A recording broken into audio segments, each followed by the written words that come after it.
العلم النور العلم النور العلم النور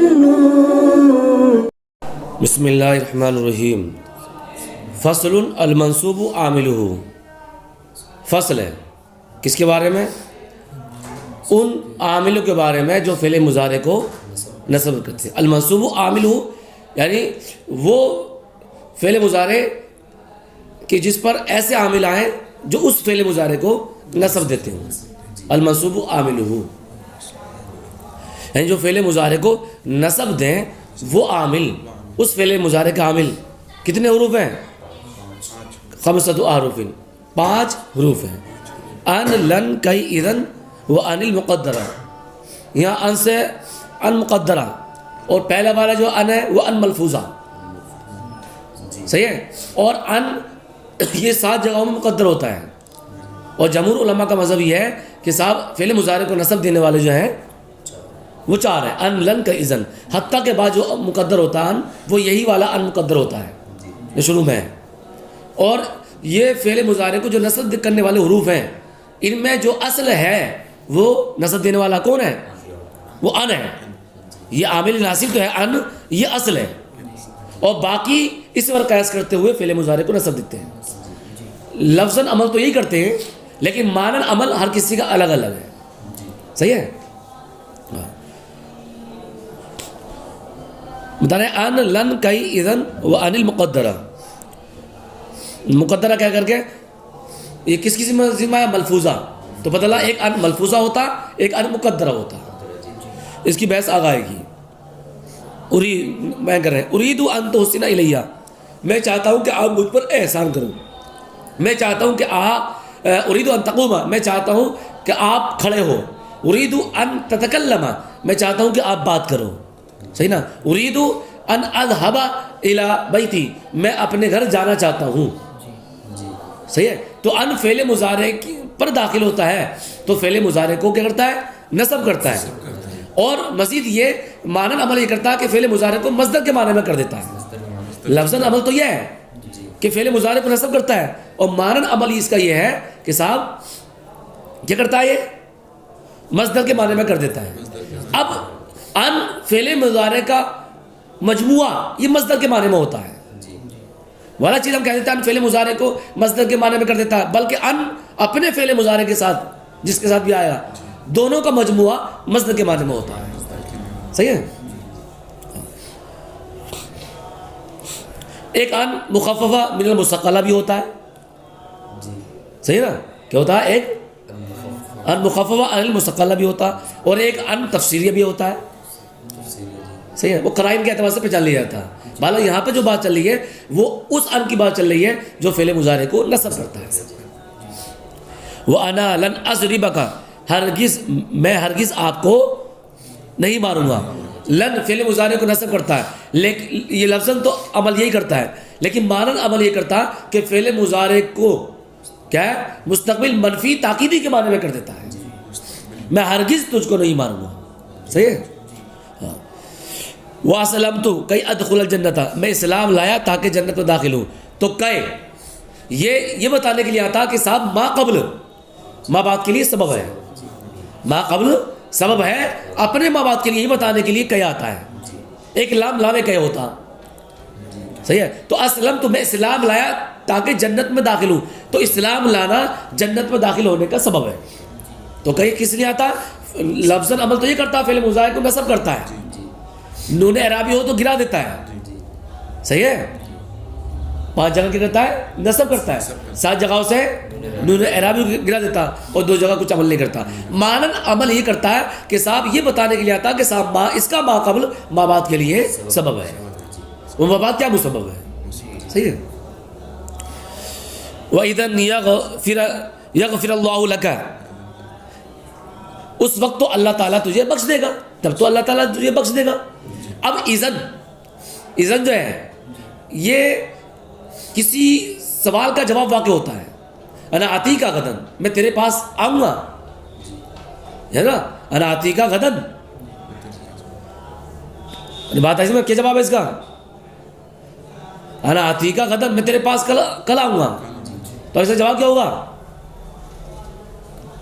کچھ بھی لیا ہو کیا 9 منٹ میں مثال.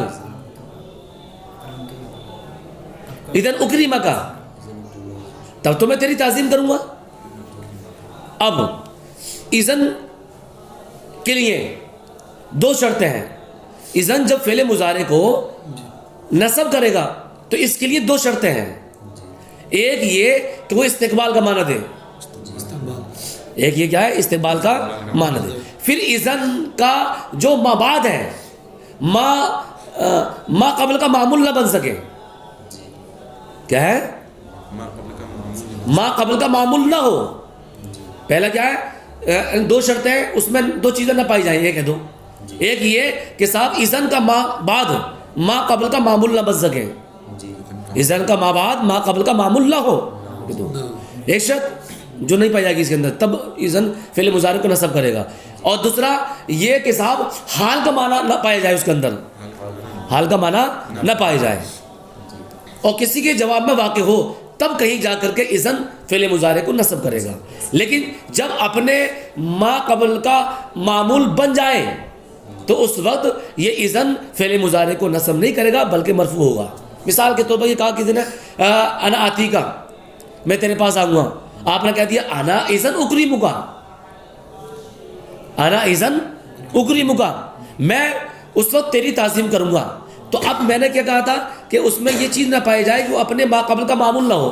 اب میں نے کہا انا آتی کا غدن, کسی کے جواب میں واقع ہوا ہے یہ اذن, وہ انا اذن اکرمک, انا پہلے لے آؤ.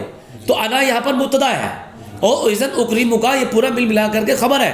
اور خبر میں عامل کون ہوتا؟ مبتدا ہوتا. اور میں نے کہا تھا کہ اذن کا ما بعد کیا ما قبل کا معمول نہ ہو. اور یہاں پر اذن اکرمک کا ما قبل جو انا ہے مبتدا ہے, مبتدا کا کیا بننا ہے؟ معمول بننا ہے.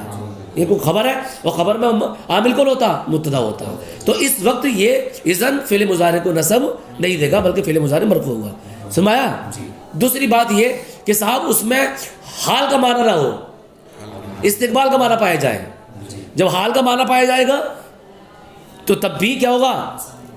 نصب نہیں کرے گا بلکہ کیا کرے گا؟ مرفوع ہوگا. کیا ہوگا؟ ہاں. ارے بات ہے اس میں, جیسے مثال کے طور پر کیا ہے, انا آتی کا غدن, میں تیرے پاس آؤں گا. تو اب کیا کہیں گے؟ اذن اظن کا کاذبن, اس وقت میں تجھے کیا جھوٹا گمان کرتا ہوں. ارے بات ہے اس میں, اس وقت میں تجھے جھوٹا گمان کرتا ہوں, اس وقت میں تجھے جھوٹا گمان کرتا ہوں. تو کس کا معنی ہو گیا؟ اذن کے بعد اظنو فعل مضارع ہے, فعل مضارع ہے نا. تو اذن کے بعد فعل مضارع ہے لیکن رفع دیا کیوں؟ کیونکہ یہاں پر حال کا معنی پایا جا رہا ہے. جب اذن کے بعد جو آ رہا ہے ما قبل کا عامل نہ ہو, ایک چیز. دوسری یہ کہ اس میں حال کا معنی نہ پایا جائے. کیوں؟ کیونکہ جب اذن کا ما بعد ما قبل کا معمول بنے گا, اور جب اذن کا اور جب اس میں حال کا معنی پایا جائے گا تو اس وقت اذن فعل مضارع کو نصب نہیں دے گا. اذن اسی وقت فعل مضارع کو نصب دے گا جب اذن کا ما بعد ما قبل کا معمول نہ بن سکے اور حال کا معنی نہ پایا جائے بلکہ استقبال کا معنی پایا جائے, تب اذن اپنے کیا ہے فعل مضارع کو نصب دے گا. ارے بات آئی میں. اور یہ کسی کے جواب میں آتا انا آتی غدن, میں تیرے پاس آؤں گا, اذن اکرمک کا, تب تو میں تیری تعظیم کروں گا. اب دیکھو اذن اکرمک کا, تو اذن اکرمک کا ما قبل کا معمول بھی نہیں ہے اور حال کا معنی بھی نہ پایا جائے, استقبال کا معنی پایا جا رہا ہے, اور کسی کے جواب میں بھی ہے. جب یہ چیزیں پائی جائے گئی تو اذن فعل مضارع کو نصب دے گا. سمجھ گئے پورا ہے؟ وَتُقَدَّرُ أَن فِي سَبْعَةِ مَوَاضِعَ, اور ان مقدر کیا جاتا ہے کتنی جگہوں میں؟ 7 جگہوں میں. ان کو مقدر مانا جاتا ہے 7 جگہوں میں. صحیح ہے؟ تو یہ ان جو مقدر ہوتا ہے یہ اس ان کے علاوہ ہے جو ان ملفوظہ ہے, تبھی تو 5 قسمیں ہوں گی. اب یہاں پر یہ چیز دیکھ لو کہ ان مقدر کیوں ہوتا ہے, ان مقدر کیوں ہوتا ہے. تو اس میں وجہ ہے. ان مقدر اس لیے ہوتا ہے کچھ جگہوں میں جہاں حرف جارہ کے بعد ہوتا ہے, حتیٰ کے بعد, سینا لام جہد کے بعد, یہ ہے نا. تو ان کے بعد ان مقدر اس لیے مانا جاتا ہے کیونکہ یہ حرف ہے, حرف جار ہے, اور حرف جار کا دخول فعل پر ہوتا نہیں ہے، تو حرف جار کا دخول فعل پر نہ ہو جائے اس لیے ان داخل کر دیتے ہیں، اور وہ ان جو فعل مضارع کو مصدر کی تعویل میں کر دیتا ہے، اور مصدر کیا ہوتا ہے؟ اسم ہوتا ہے۔ تو اب ان مقدر ماننے کی صورت میں جو فعل مضارع مصدر کی تعویل میں ہوا اور مصدر اسم ہوتا ہے، تو پتہ چلا حرف جار کا دخول فعل پر نہیں بلکہ اسم پر ہوا۔ صحیح ہے؟ بعد حتی، حتی کے بعد ان مقدر ہوگا، جیسے اسلم تو کئی ادخل الجنت، میں اسلام لایا یہاں تک کہ جنت میں داخل ہو جاؤں، یہاں تک کہ میں جنت میں داخل ہو جاؤں۔ ولام کہے، اور لام کہے کے بعد ان مقدر ہوتا ہے، یعنی لام کہے وہی یہ بتانے کے لیے آتا ہے جس کی صاحب ما قبل ما بعد کے لیے سبب ہے۔ کیا ہے؟ قام زید لیذهب، زید کھڑا ہوا تاکہ جائے، یعنی زید کھڑا ہوا تاکہ جائے، سمجھا؟ تو لیذهب میں جو لام ہے یہ لام کہے، اور لام کہے کے بعد مقدر اصل ہوتا لیذهب۔ ولام جہد، اور لام جہد یعنی لام انکاری کے بعد بھی، اور اس کی ایک خصوصیت ہے یہ ما کانا کے بعد داخل ہوگا، ہے نا، ما کانا کے بعد داخل ہوتا ہے، لام جہد تو ہوتا ہے۔ ما کان اللہ لیعذبہم، اللہ کی یہ شان نہیں کہ ان کو عذاب دے، اللہ کی شان کے لائق نہیں ان کو عذاب دینا، یہ بھی ترجمہ ہو جائے گا۔ تو لیعذبہم میں جو لام ہے یہ لام جہد ہے، صحیح ہے؟ لام کہے اور لام جہد کے پہچاننے کا طریقہ یہی ہے کہ لام کہے جو ہوتا ما قبل ما بعد کے لیے سبب ہوتا ہے، اور لام جہد اس کے لیے یہ ہے کہ ما قبل ما بعد کے لیے سبب نہیں ہوتا ہے، اور دوسری بات یہ کہ ما کانا کے بعد آئے گا، وہ یہ فرق ہے لام کہے اور لام جہد کا۔ والفاعل واقعاتی فی جواب الامر والنہی والاستفہامی والنفی والتمنی والعرض، اور اس فا کے بعد بھی ان مقدر ہوگا جو فا کس کے جواب میں واقع ہو؟ ان تمام چیزوں کے، کون کون؟ امر کے جواب میں واقع ہو، نہیں کے جواب میں واقع ہو، استفہام کے جواب میں واقع ہو، تمنی کے جواب میں واقع ہو، نفی کے جواب میں واقع ہو، اور عرض کے جواب میں واقع ہو۔ جب ان تمام چیزوں کے جواب میں واقع ہوگا فا، تو اس فا کے بعد بھی ان مقدر مانا جائے گا۔ مزید یہ کہ اس میں ما قبل ما بعد کے لیے سبب بھی ہوگا، ما قبل یہ سبب ہو اور ان تمام چیزوں کے بعد بھی واقع ہو، تو اس وقت فا کے بعد ان مقدر ہوگا۔ صحیح ہے؟ اب سبب کیسے پایا جائے گا؟ ترجمہ کرنے کے ساتھ بیان کرتے رہیں گے۔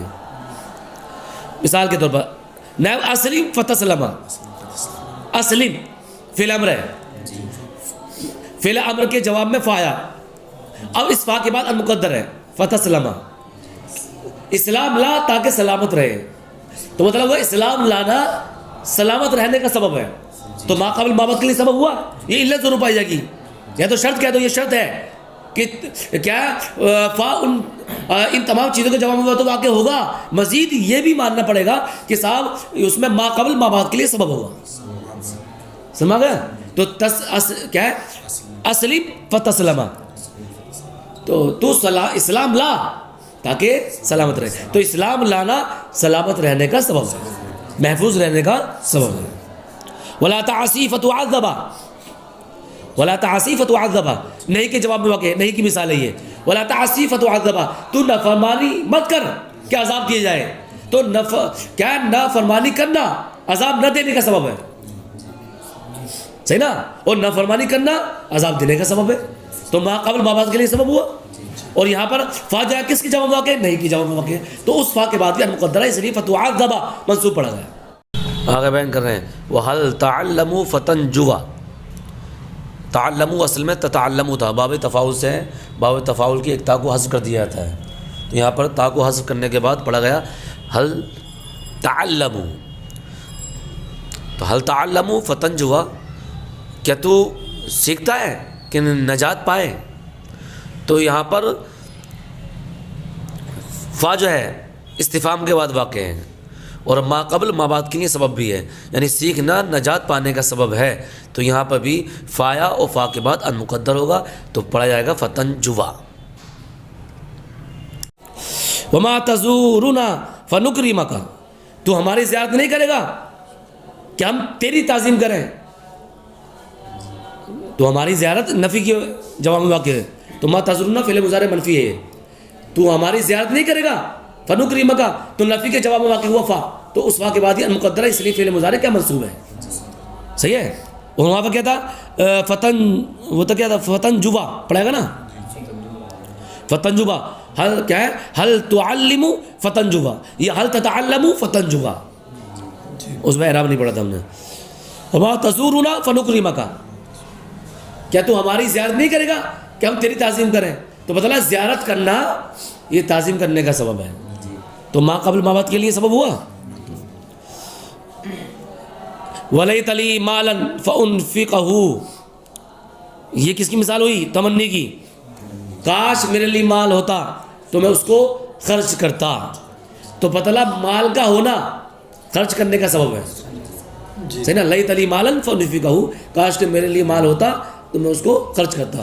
تو یہاں پر تمنی کی جواب میں واقع فا، اور اس فا کے بعد المقدر ہے، اس لیے فعل مضارع منصوب ہے فانفقہ. الا تنزل بنا فتصيب خیرا، یہ عرض کی مثال ہے. کیا تو ہمارے ساتھ نہیں اترے گا کہ تو بھلائی پائے؟ تو اب یہاں پر فتصيبہ منصوب پڑا گیا کیونکہ فا کے عرض کی جواب میں ہے، اور جب بھی فا عرض کے جواب میں واقع ہوگا اور ما قبل ما بعد کے لیے سبب ہوگا تو اس فا کے بعد المقدر مانا جائے گا. صحیح ہے. تو کیا تو ہمارے ساتھ نہیں اترے گا کہ تو بھلائی کو پائے، بھلائی پائے، بھلائی کو پہنچے. تو پتہ لگا ہمارے ساتھ اترنا کیا ہے، بھلائی پانے کا سبب ہے. یہ تو پوری بات ہو گئی. وبعد الواوی الواقعاتی فی جوابی هذه المواضع كذلك، اور اس واو کے بعد بھی المقدر مانا جائے گا جو واو کس کے جواب میں واقع ہو؟ فی جوابی هذه المواضع، کیا ہے؟ فی جوابی هذه المواضع، جو ان جگہوں کے جواب میں واقع ہو.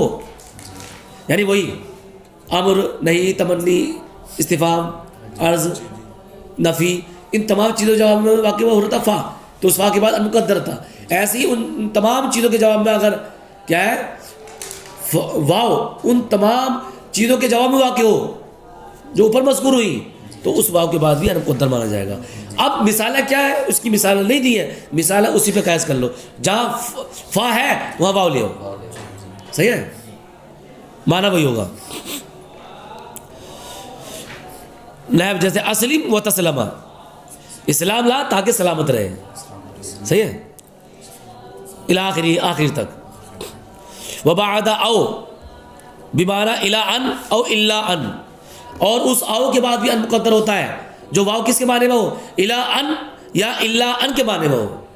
یہ نہیں مطلب کہ الا ان کے بعد مقدر ہوگا یا الا ان کے بعد مقدر ہوگا، نہیں، اس او کے بعد ہوگا جو او یا تو الا ان کا معنی دے گا یا الا ان کا معنی دے گا. اسی کو بیان کر رہے ہیں. وبعد او بمعنی الا ان او الا ان، اور اس کے بعد اس او کے بعد بھی ان مقدر ہوگا جو واو جو او الا ان یا الا ان کے معنی میں ہو. جیسے احبسنک او تعطینی حقی، کیا ہے، میں تیرے بارے میں گمان کرتا ہوں یہاں تک کہ تو مجھے میرا حق عطا کر دے. تو یہاں تک یہ ترجمہ کیا میں نے، تو یہ کس کے معنی میں ہوا؟ او، یہاں تک کا معنی کرا میں نے، الا ان کا معنی ہوا یہ. اور یہ کہ ترجمہ کروں میں تیرے بارے میں گمان کروں گا، ضرور سوچوں گا کہ کب تک، مگر یہ کہ تم مجھے میرا حق ادا کر دے. تو مگر یہ کہ ترجمہ کر رہے تو اب او کس معنی میں ہوا؟ الا ان کی. یعنی یہاں تک کہ ترجمہ کرے تو یہ عبارت نکلے گی الا ان کی، اور مگر یہ کا ترجمہ کرے تو عبارت نکلے گی او کی کیا؟ الا ان. صحیح ہے. بہرحال اس او کے بعد بھی ان مقدر ہوگا، اس لیے تو عطیہ فعل مضارع منصوب ہے. یہ وواو العطف اذا كان المعطوف علیہ اسما صریحا، اور واو عطف کے بعد بھی ان مقدر مانا جائے گا جبکہ معطوف علیہ کیا ہو؟ اس میں صریح ہو، اس میں صریح ہو. مثال سے سمجھو، جیسے مثال دے اعجبنی قیامک و تخرجا. اب دیکھو واو یہاں پر عاطفہ، اس واو کے بعد بھی ان مقدر ہے. اب ان مقدر کیوں ہے؟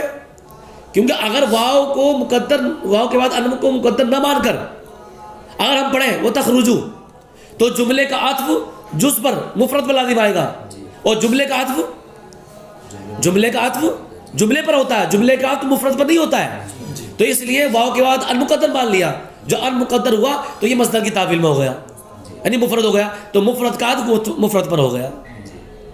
یعنی اس میں کیا ہے، اس میں تعویلی کا عطف اس میں صریح پر ہو گیا. یا کہہ دو جملے کا عطف اس میں صریح پر درست نہیں ہے. اس میں سری کہہ دو یا مفرد کہہ دو. ارے بات آ رہی سمجھ. تو اب وہ تخرجا, تو اب عبارت کیا نکلے گی؟ اعجبنی قیامک و خروجک, کیونکہ واو کے بعد ہم نے کیا مان لیا؟ ان مقدر مان لیا. اور جو ان مقدر ہوگا تو مصدر کی تعویل میں کرے گا. تو مصدر کی تعویل کیسے نکلے گی؟ کیا؟ وہ خروج ہوگا, یعنی مجھے ترجمہ ڈال دیا تیرے کھڑے ہونے نے اور تیرے نکلنے نے. اور اگر واو عاطفہ مان لیتے وہ تخرجو پڑھتے, ان مقدر نہ مانتے وہ تخرجو پڑھتے, تو تخرجو جملہ ہوا. اور جملے کا عطف کس پر ہوتا؟ کیا قیامک پر ہوتا, اور مفرد ہے. اور کل کا عطف کل پر ہوتا, کل کا عطف جز پر نہیں ہوتا. ارے بات آ رہی سمجھ. اس لیے اس واو کے بعد بھی ان مقدر ہوگا, کہ اس واو عطف کے بعد بھی ان مقدر ہوگا جبکہ معطوف علیہ کیا ہو؟ اس میں سری ہو. سمجھ گیا؟ واو عطف کی قید نہیں ہے بلکہ دوسرے عاطفہ بھی ہوں گے, اس میں بھی یہ حکم لاگو ہوگا. لیکن حروف عاطفہ میں واو مشہور ہے اس لیے واو عطف کہہ دیا ہے یہاں پر. وَيَجُوزُ إِظْهَارُ أَن مَعَ لَامِ كَيْ, اور ان کا ظاہر کرنا جائز ہوگا کس کے ساتھ؟ لام کئی کے ساتھ جائز ہے. نحو اسلمت لأن ادخل الجنت, یعنی اسلمت لأدخل الجنت بھی کہہ سکتے ہیں, لیکن اس میں ایک جوازی صورت نکل رہی ہے لأن. تو اسلمت لأدخل الجنت یہ مشہور ہے, کثیر استعمال ہے, لیکن کبھی کبھی جو لام کئی کے بعد مقدر ہوتا وہ تو ظاہر کر کے پڑھتے, اور یہ ظاہر کر کے پڑھنا ہی جائز ہے. اسی کو بیان کر رہے ہیں اسلمت لأن ادخل الجنت, معنی وہی ہوگا میں سلام لایا تاکہ جنت میں داخل ہو جاؤں. ومع واو العطف, اور واو عطف کے ساتھ بھی ان کا ظاہر کرنا کیا ہے؟ جائز ہے. جیسے مثال دے رہے اعجبنی قیامک وان تخرج, یہ بھی ظاہر کرنا جائز ہے. صحیح ہے. ویجب اظہار ان فی لام کئے اذا اتصلت بلا النافیتی, اور اب ان کو ظاہر کرنا واجب ہے, وہ صورت بیان کر رہے ہیں. اور ان کو ظاہر کرنا واجب ہوگا کس میں؟ لام کئی میں. اور لام کئی میں کب ہوگا؟ اذا اتصلت بلا النافیتی, جبکہ لام کئی کے ساتھ لا نافیہ متصل ہو, یا لام کئی لا نافیہ کے ساتھ متصل ہو, اس وقت ان کو ظاہر کرنا کیا ہوگا؟ واجب ہوگا. جائز نہیں. جائز میں تو کیا کچھ بھی لیا ہو. واجب کیوں ہے؟ کیونکہ نہ تو لام کی تکرار لازم آئے گی, جیسا لی اللہ یا علامہ ہے تو لام میں کیا ہو گیا ہے, اس کے بعد ان کو مان لو پھر لا ہو گیا لا, تو للہ تو پڑھنے میں ثقیل ہو جاتا. بمقابل لی اللہ للہ میں کیا ہے؟ ثقل ہے نا, ثقالت ہے. اس لیے کہہ دیا ان کو ظاہر کرنا واجب ہے. اصل میں لی اللہ ادغام کر دیا, لی اللہ پڑھ لیا. صحیح ہے. لی اللہ یعلم, لی اللہ یعلم. واللہ اعلم بالصواب. صدق اللہ العظیم.